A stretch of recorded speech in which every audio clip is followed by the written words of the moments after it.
If you're ready to tap into the way that you can become abundant in your lifetime, this is the video for you. Hola, beautiful souls. Welcome back or welcome to my channel, where we aim to use astrology, spirituality, and wellness as self-development tools to become our highest selves. If that sounds like something you're interested in, don't forget to hit the like button, subscribe, and follow me on Instagram if you're into more background, personalized content and more astrology content. Today's video is all about the second house in astrology. And if you're not quite familiar with the houses, I do have a video that I will link above for you. I can't remember which side it's on. The houses are so important because they are truly what separate your life experience from everybody else in this life experience. They are the thing in your birth chart that is the most unique to you. My goal today is to clarify the meaning of the second house and how you specifically can find your way through the second house sphere of life. How can you navigate what the second house means, and how can you empower yourself through your planetary placements in the second house? I'm going to hand it off to past Marisa to explain to you why the houses are so important before we dive deeper into the second house. To begin, let's talk about why the houses are so important. In modern astrology, everyone tends to place so much focus on the signs and the planets, constantly watching for the next Mercury retrograde, the next full moon, and obsessing over the inherent qualities of their birth chart's planet and sign placements. And all of that is important, but all of these planetary movements and qualities of the signs would hardly matter if the houses didn't exist. To somewhat simplify the zodiac signs versus the planets versus the houses, I want you to think about it this way. The zodiac signs themselves represent certain values or viewpoints towards life, whereas the planets themselves represent more internal, psychological, emotional, etc. They represent the more internal drives that we may have towards life. The houses show the specific areas of life and situations where the energy of the planets and zodiac signs will be occurring.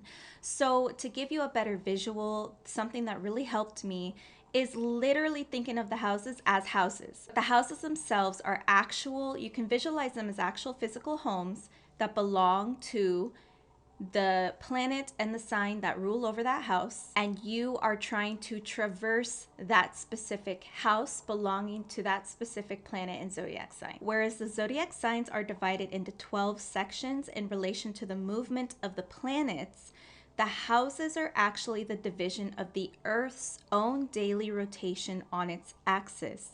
Therefore, houses allow us a much more intimate connection to the energy of the planets in relation to what is physically happening on Earth. This is the reason that your precise time of birth is so vital to fully comprehending your birth chart's placements, because the houses are rotating according to the Earth's daily axis rotation, meaning that the houses move according to a 24-hour rotation, so they move quite rapidly. This is how horoscopes are mapped and recorded so precisely, because they are following the movements of the houses, which move very rapidly. And because the houses move so rapidly, they are very specific to each person. This is similar to the concept of the inner and outer planets. The inner planets are the planets that are closer to the sun, therefore they have a faster orbit. And because they have a faster orbit, they move through each zodiac constellation at a much faster rate, meaning that you're less likely to share those placements of your personal planets, such as your Mars, Mercury, Venus. You're less likely to share those placements with people, whereas the outer planets, you're more likely to share that placement with a whole generation of people because their orbit takes so long. But again, the houses are based on the Earth's axis rotation, not on the orbit of the planets and their movement through the 12 zodiac signs. It's based on the 24-hour rotation of the Earth every day. Now, not only do the houses move at a fast pace, but they are directly connected to the Earth itself, which is another thing that makes them so vital. As Howard Sasporta states in his book, The 12 Houses, in this way, the houses become the frame of reference through which the potentialities of a planet and sign combination could be related to the actual events and concerns of life. Without the structure of the houses, astrologers cannot bring the significance of celestial events down to earth. Houses, conceived in their totality, they unfold a process of supreme significance, the story of emergence and development of a human being. Now, let's take a deeper dive into what the second house reveals to us in this lifetime. The second house is commonly referred to as the house of possessions, ruled by the earth sign Taurus and the planet Venus. The second house is indicative of the way in which we establish a sense of self in the world through what we value and what we acquire to gain our own sense of security. The second house is part of what's referred to as the first quadrant, which consists of the first, second, and third house. The houses within this quadrant are generally more focused on your self-discovery and your personal development in this lifetime. If you want more information on the quadrants, watch my video specifically on the quadrants. Again, it'll be linked for you. Whereas the first house is representative of the very first step we take in our soul's journey, it's representative of the moment that we come into physical fruition outside of the womb. So you imagine the moment you come out of the womb. It is the first moment in your life where you become an individual separate from anybody else, separate from everything else. So at the moment we were born, what perspective and what lens were we born with? This is the lens through which we will always navigate the world. This is the lens that will color our perspective for the rest of our lives. The second house is considered the second step in our journey, in which we actually do begin to establish a sense of self, not just physically, not just separating ourselves physically, but internally. We start separating ourselves through what we value, what we gain, and what we possess that belongs to us and us alone. What possessions and values are unique to us? What do we want to obtain in this lifetime? What do we bring into fruition in this lifetime that is of value to us? You could kind of look at this house as us beginning to develop the ego identity. This is why the second house is commonly considered the house of possessions, even though that is a very vague term, and it can also have kind of a negative connotation to it. So let me expand on that just a little bit more to clear that up for you. The second house gives us insight into what we aim to acquire and how we establish our own identity through the things that we acquire. But what we choose to acquire does not have to be material. Although many times it happens to be material, it can also be emotional, mental, and spiritual, depending on the signs and planets that are coloring your second house. Whatever it is that we desire to obtain, it is often with the goal of establishing that sense of self that is inherently important to all of us. Additionally, what we desire to possess or what we desire to obtain in this lifetime can reveal a lot about what we truly value and what a sense of security looks like and feels like for us. To some, security may mean amassing large amounts of wealth and material possessions, whereas to others it may look like establishing a peaceful life through having stable income and living close with nature or with family, etc. But ultimately, through this house, we look to establish our identity and who we are if every material item were to fall away. Look at it this way. Although the second house shows us how we might use the material world to seek out this identity and become closer to it, the ultimate goal is to feel secure in that identity regardless of the material world and to truly discover our sense of self-worth outside of the material. Okay, now let's talk about a second house stellium and what this means for you. A stellium is when you have 3 or more planets grouped into the same house or zodiac sign. Stelliums are significant because this cluster of planets will inevitably exchange energy and place a heavy emphasis on the house that they're residing in, revealing a powerful and obvious channeling of energy in that specific area of your life. Typically, the houses we have planets in are pointing us to the areas of our lives that need more attention, where there is more potential for growth and for mastery. If you have 3 or more planets placed in the second house, this might be indicative of somebody who is a bit more obsessive or has a more difficult time, depending on the planets that are in the house. Somebody who's obsessive or has a bit more of a difficult time obtaining their sense of security, or they have a more difficult connection to it, or they focus a lot more on it. Like they have, when you think of a stellium and you look at it visually on a birth chart, it can sometimes make your chart look like it's leaning to one side, kind of like a table that doesn't have the right amount of legs and it leans to a certain spot. Most of the weight is going to be on those legs that are holding the table up.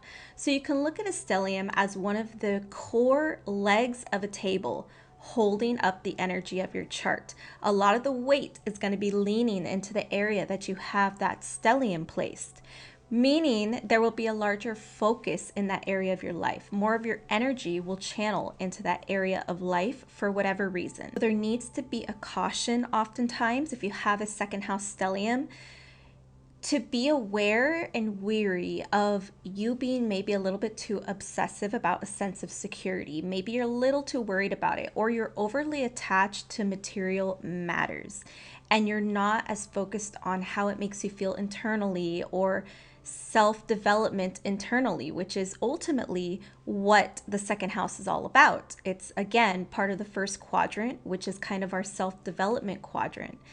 So if you are relying too much on external validation and external material things and financial success, etc., then this stellium might be channeling itself through you in that way. But the specific planets that are residing within your stellium are going to provide you the answers you seek when it comes to how you can navigate this house. The specific planets will shed light on the specific pathway and actions that can lead you closer to the sense of security and to the values that you care about. Not just that, but those planets could help you figure out how to obtain this sense of security in a healthy way, one that is not detrimental to you.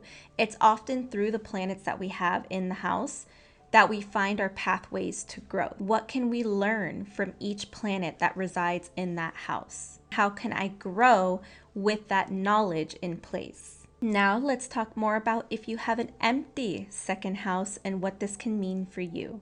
Just as I said in the section about stelliums, houses that contain more planets often indicate a focus in developing that area of your life. Therefore, having an empty house with no planets in it simply means that there is usually no critical emphasis on that particular area of your life. The energy of that house likely flows easier and more effortlessly in your life because there is nothing influencing or interrupting that flow of energy for you. This does not mean the house is insignificant though. You can still observe the general energy of your empty house by looking into the sign that lies on the cusp of that house. For example, if your second house cusp is placed in Gemini, you can look to this sign for more information on the energy of your second house, as well as the ruling planet of that sign. If it's Gemini, for example, the ruling planet is Mercury. A lot of people freak out when they have empty houses, which is super funny because it actually means that that house is less problematic for you, if you will. It causes less challenges in your lives in this area of life. So if you have an empty second house, that just means that the path that you take towards establishing your ego self and establishing that sense of identity and what you value and the security you obtain and the values you express in the world, all of this may come a lot easier for you. And you also may have a clearer vision in mind in that area of life. You may know what you want easily, know how to obtain it, and go after it with ease because you don't have any planets that are kind of adding more chaos or more noise to that area of life. So that house is more quiet for you. You can hear more clearly. It's a bit more peaceful for you. Your connection to your inherent values and the path you take to acquiring what you desire will just be that much stronger. And with this in mind, if you have an empty second house, it may happen that you actually don't care as much about material possessions or security as other people do. That can be a possibility as well. Not only does it come easy to you, but also you may just not really care about it. You may just not focus on that part of life because you don't have anything highlighting it. Again, this will go back to which sign you have on the cusp of the house. That zodiac sign and the planet that rules that sign will tell you a lot about this house for you specifically. But it is likely that there isn't this incessant, obsessive need to establish yourself or validate yourself through external matters, through material possessions. Now it's time that we talk about each planet in the second house. First, let's start with the sun in the second house. The sun itself represents our individual identity in the world and the way we showcase ourselves in our lives. Therefore, whatever sun the house resides in will illuminate where in life we should exude this unique identity of ours and what area of life we need to radiate in. It's likely that whichever house the sun is placed in will be the area of life that you experience healthy challenges and obstacles around your identity, bringing you obstacles that challenge your sense of self and the way you choose to exert that sense of self in the world. With the sun being a celestial body that places such a focus on how we radiate our identity, and the second house being the house that emphasizes what we value and what we acquire to gain our own sense of security, having the sun in the second house indicates that this individual likely gains a sense of pride and independence by developing their own solid resources and financial security. They probably feel proud of their own ability, apart from anybody else, to exercise their own values openly and in the ways they independently obtain their own material security. Because of this, they might be the type of person that enjoys showcasing what they have obtained in a way that makes them memorable to others. A healthier way of doing this could be showering loved ones in special treatment that showcases their own material wealth and resources. Or perhaps a more egotistical way of showing this could be through flashy actions and lofty spending habits for the sake of showing off to people in general. The second house also tells us how we obtain resources. So with the sun placed here, the person will probably obtain their idea of material success by developing their sense of independence and whatever it is that makes them stand apart from the crowd. If you have the sun placed here, material abundance could come to you once you embrace these two aspects of yourself fully and openly. The moon in the second house.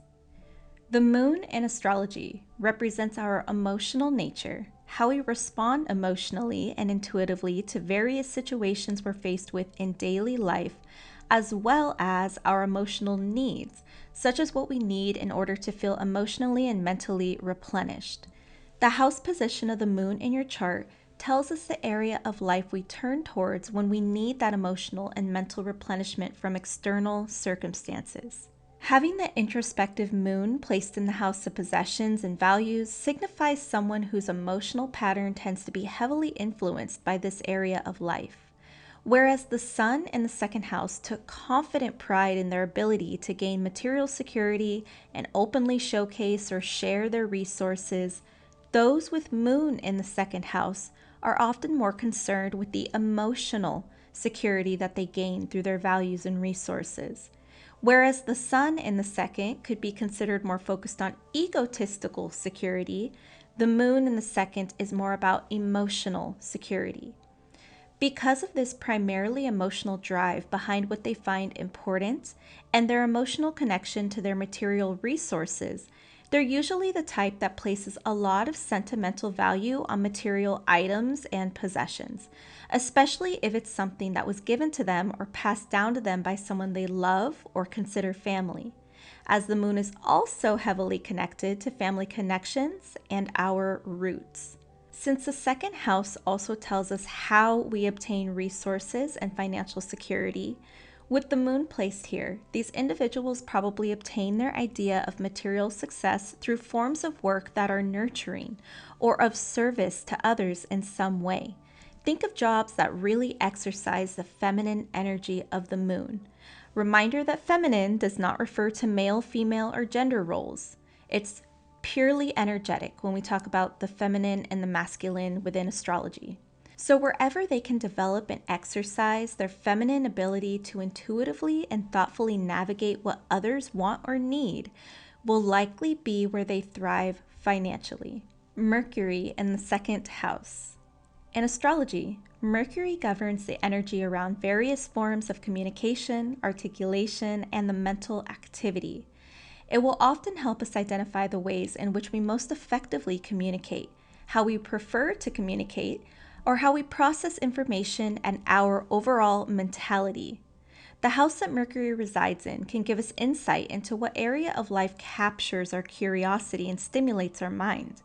Oftentimes, its house placement can reveal where in life we are able to truly expand the mind and our knowledge if we lean into that area of life. Individuals that have Mercury in the second house are likely to be openly inquisitive about the material world as a whole, taking interest in how or why things are the way that they are, which could lead them down many different paths in how they obtain material success and how they develop their own values.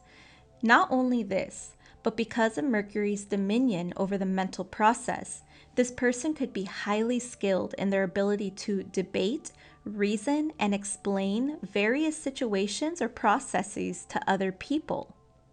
The ways in which they are likely to earn material success is through developing and using these mercurial traits, especially their knack for using words, mental organization, and their insatiable curiosity and need for knowledge.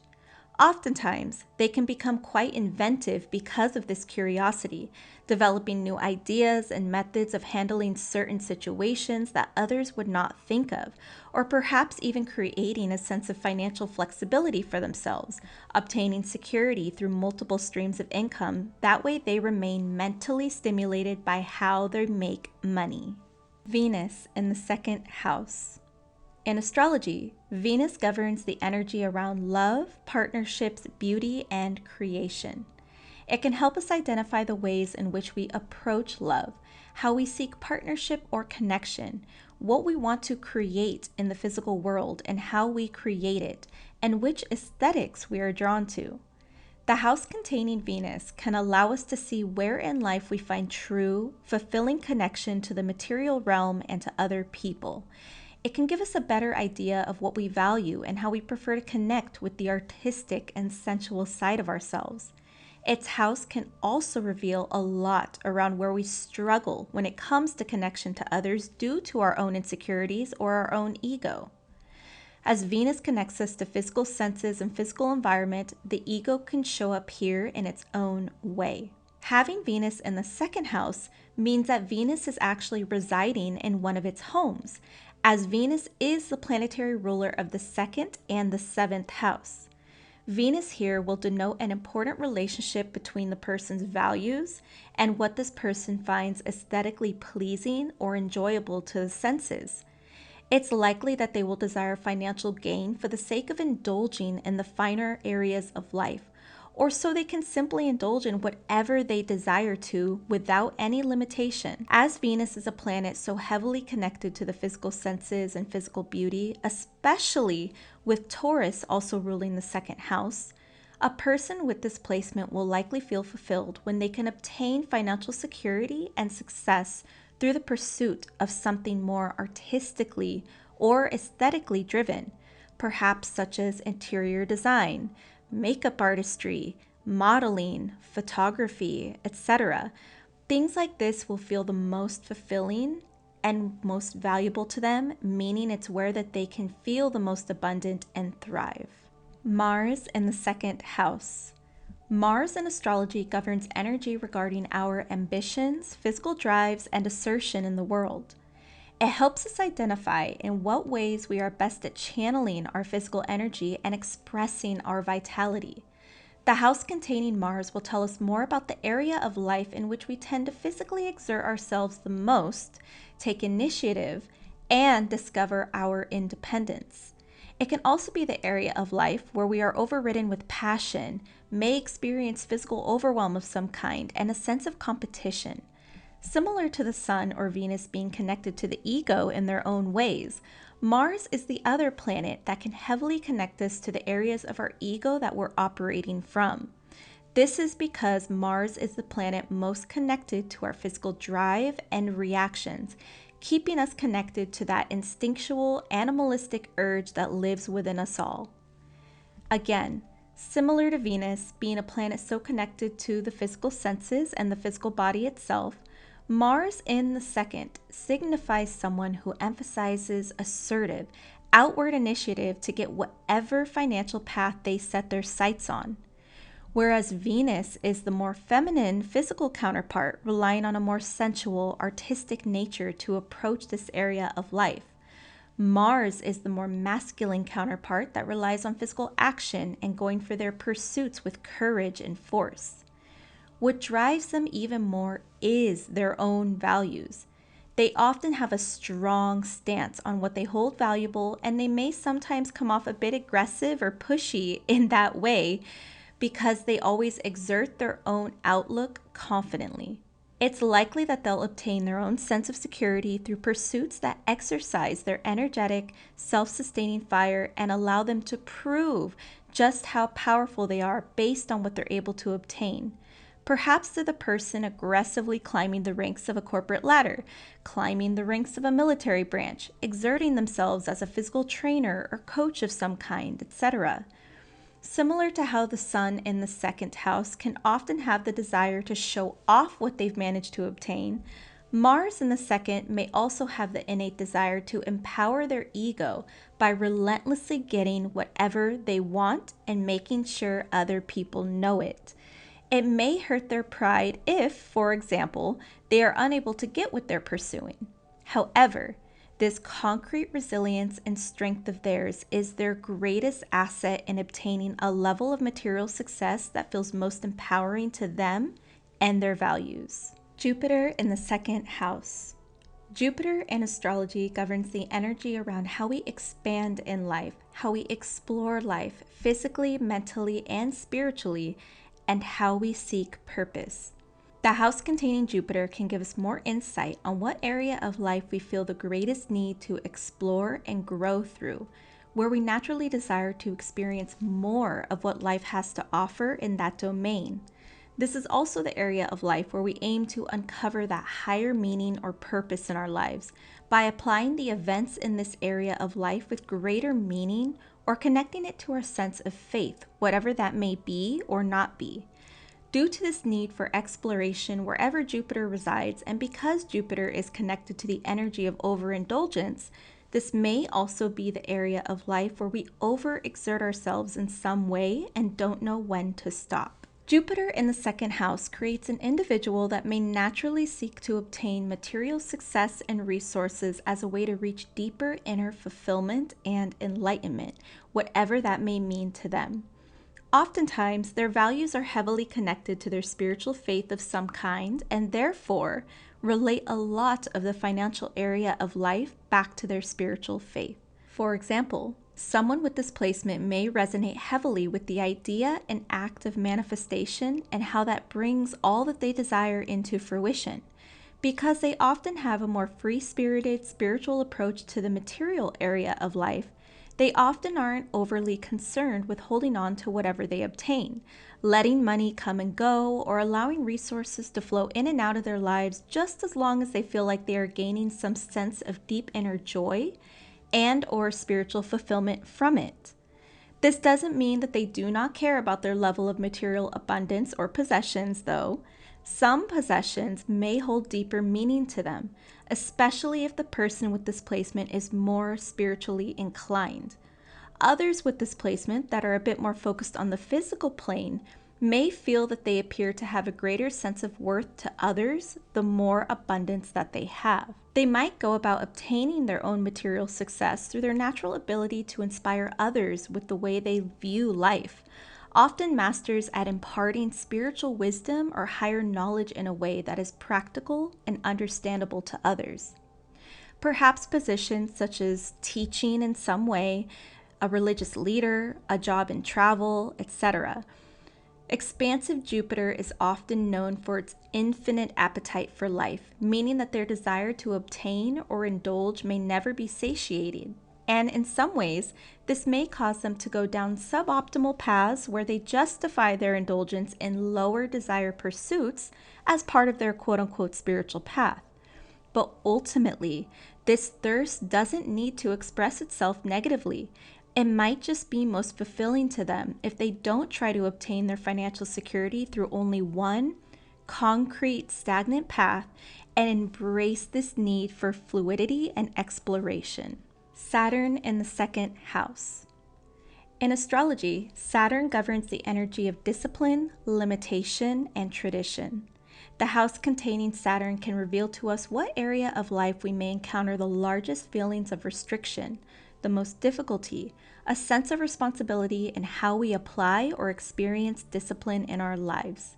If we try to escape the duties and lessons waiting for us based on where Saturn is placed, we will only encounter even greater hardship in life. Therefore, Saturn's house placement begs us to directly face the challenges in its house of residence in order to experience reward and fulfillment in that area of life. With this second house connection to the strict, disciplinary yet persevering energy of Saturn, this person probably simultaneously experiences the most self-doubt and insecurity, yet pride and independence around obtaining financial gain. One of their biggest values will be their inherent need to obtain material success and resources on their own, independent of anyone else, even if it is the most difficult path to take. This sense of pride in relation to their financial state is one that can often cause them to exert a seemingly cool-headed or unbothered demeanor when it comes to this area of life, as Saturn always wants to appear like he has it all together, even if he doesn't. Underneath this unbothered surface, this individual is often concerned with their security one way or another. Even if they are financially successful or have their own resources, this is simply one of the byproducts of whatever house Saturn resides in. That area of life is often one that contains more challenges for us and can often cause us more stress due to Saturn's slow-moving, sometimes tedious energy. A person with this placement may feel most fulfilled and obtain their sense of financial success or security when they embrace their own sense of caution, practicality, patience, nobility, and strong discernment with material matters as their superpowers. Whatever challenges this person encounters in the material world are challenges that are pushing this person to embrace those Saturn-like qualities in order to obtain their desires in this realm of life.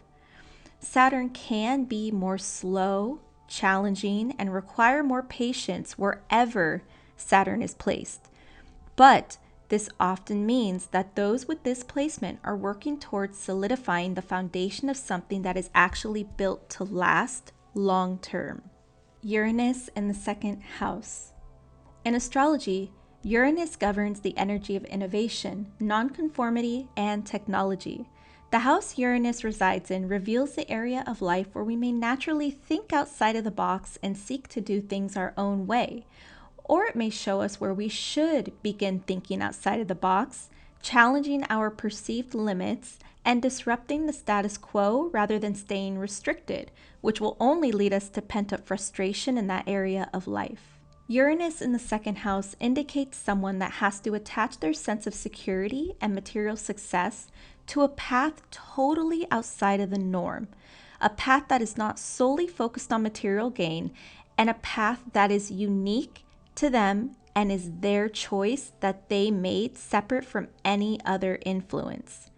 With Uranus's desire for freedom and detachment from society's traditional restrictions, those with Uranus in the second may not even value financial success as something that is highly important to them. More than likely, they may have some sort of resistance towards doing things solely for financial reasons. If they do value material gain, it's likely because it's allowing them the freedom to do what they actually want to do. If someone with this placement does actually place value in pursuing a stable, traditional career or path, Uranus may cause some sort of energetic rebellion for this person. Uranus can bring an unexpected upheaval in the person's path that forces them to reevaluate and take matters into their own hands. This powerful challenge that may seem like it comes from an unexplainable, godly force of some kind is often due to the influence of an outer planet such as Uranus. All that Uranus is trying to do is bring this person closer to what actually creates meaning, fulfillment, and a sense of inner abundance in this person's life, whether they are conscious of it yet or not. With that being said, this person can obtain their idea of success through embracing their need for originality, innovation, and open-mindedness to new paths, perspectives, and processes. It wouldn't be unusual for this person to invent their own path entirely, or perhaps contribute some sort of positive disruption to whatever field they're in. Whatever it may be, this person is not meant to keep themselves small and restricted by the status quo. Neptune in the second house. In astrology, Neptune governs the energy around the subconscious mind, otherworldly realms, projections, and illusions. The house containing Neptune can give insight into what area of life we attempt to find some sort of comfort or solace, oftentimes sacrificing ourselves in the process. Just as Saturn's house contains difficult yet necessary lessons in that area of life that are meant to evolve us into a more resilient, self-assured individual, Neptune's house will contain a hard lesson around self-sacrifice. Where in life do we yearn for something beyond ourselves to show itself? Where in life do we potentially become disillusioned quite often? It's through Neptune's house placement that we expose a part of life that disrupts our ego through the shattering of fantasies. Fantasies that turned out to be an illusion, masked as everything we thought we wished for. It is through this shattering of the ego's fantasies that Neptune's house leads us to turn inward in order to heal, creating a connection to something greater than ourselves. Neptune placed in the second house often creates a person that places a lot of symbolic, spiritual, and emotional significance on material matters and resources. Because of this, similar to the moon in the second house, the way they approach material matters may be more directly influenced by their emotions and a deeper influence or value that they have around finances. Since Neptune often adds a bit of mystique wherever it resides, this person may encounter difficulty around grasping the practical realm of finance, either mishandling their own resources, being monetarily taken advantage of by others, or simply being overly generous to the less fortunate, even if it's to their own detriment. This disconnection to the material realm can also stem from Neptune's lack of grounded presence, meaning this individual often doesn't remain present in the material realm, swept up in their own fantasies of what they believe money should provide for them, and often feeling discouraged by the fact that those things only seem to exist in their fantasies. This can foster a more careless relationship with what they do have if they are not finding what there is to be grateful for in the present moment. However, Neptune, like all the outer planets, may make this placement seem unfair and impossible, but it's actually through Neptune's mystifying, dreamy qualities within the second house that they can gain everything they desire.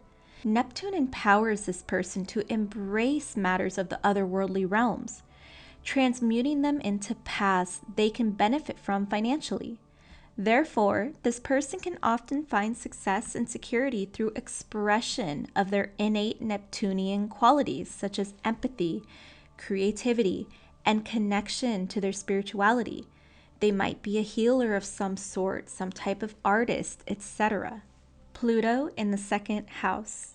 In astrology, Pluto governs the energy around transformative destruction, death, rebirth, and the psyche.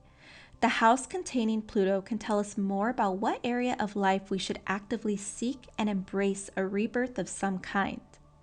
Pluto being one of the planets that exposes what is hidden, as it is connected to the concept of the underworld and shadows. Its house placement shows us where our most prominent shadows may reside and where we need to face those shadows in order to positively transmute them into our true essence, helping us become an even stronger, more capable version of ourselves. Continuing to deny these shadows or fight this area of transformation will only bring greater difficulties in a person's life. Those with Pluto in the second house will likely experience some sort of almost obsessive relationship with money and resources, often attempting to use it as a way to gain or solidify their own authority in the world, usually because of an inner wound related to their reason for this obsession. Because Pluto is the planet of shadows, those with Pluto in the second house might feel a deeper anxiety around their material resources, feeling as if they can be destroyed or taken at any moment, leading them to potentially being even more obsessive about the obtainment of security. Think of Pluto's influence like an earthquake. Wherever Pluto resides, Pluto can make you feel like you're waiting for an impending doom, an impending earthquake, if you will, as if this earthquake caused by Pluto is unpredictable and the moment it comes, it will destroy everything. So wherever Pluto is residing in, whatever house it's in, can make you feel like you have to over-prepare in that area because you feel scared that it's going to be taken from you. So wherever Pluto resides, he is often asking us to look deeper into those shadows and how those shadows are directly impacting and affecting that area of life. In this case, the second house, so what we value, possess, and gain through the material world. This person may experience highly volatile experiences in the material realm that force them to have deeply transformative experiences that most other people may never come close to encountering, such as extreme poverty, or perhaps going from extremely wealthy positions only to have it crumble into extreme poverty, etc. And it's only through Pluto that we can have such profound experiences that force rebirth upon us. This is a reminder that Pluto rules Scorpio, and if we think of the ultimate Scorpio archetype, the Phoenix, that is how we need to observe the process this person must go through in the realm of material security. Essentially, they are repeatedly stripped of everything that does not matter and does not contribute to their potential in this area of life, leading them to become the type of person that can truly have such a large impact on others and potentially even society as a whole. Through this Pluto placement, they are given the gifts of abnormally deep perception, unmatched persistence, and the ability to navigate tactfully in moments of hardship and whatever comes their way because they have felt rock bottom. They have experienced situations that most haven't. Therefore, they are equipped with the knowledge and the resilience to navigate anything that comes their way. Therefore, their sense of security and fulfillment might be obtained through deep psychological work, medical work, or perhaps even spiritual healing work. Once again, if you enjoyed this video, don't forget to like, subscribe, and hit the bell before you leave so you don't miss future videos like this one, and so I know that you want more videos like this. And leave a comment down below if you have an empty second house stellium, what planets you have in the second house. Not only do I love speaking to you guys, but it also helps me learn. I am always a student, and hearing your guys' personal experiences helps me learn even more, and I just love it so much. Until my next video, you can watch these videos listed right here that will help you even more on your astrological and spiritual journey. I look forward to seeing you in the next one, but thank you so much for being here for this one on my little corner of the internet. Adios.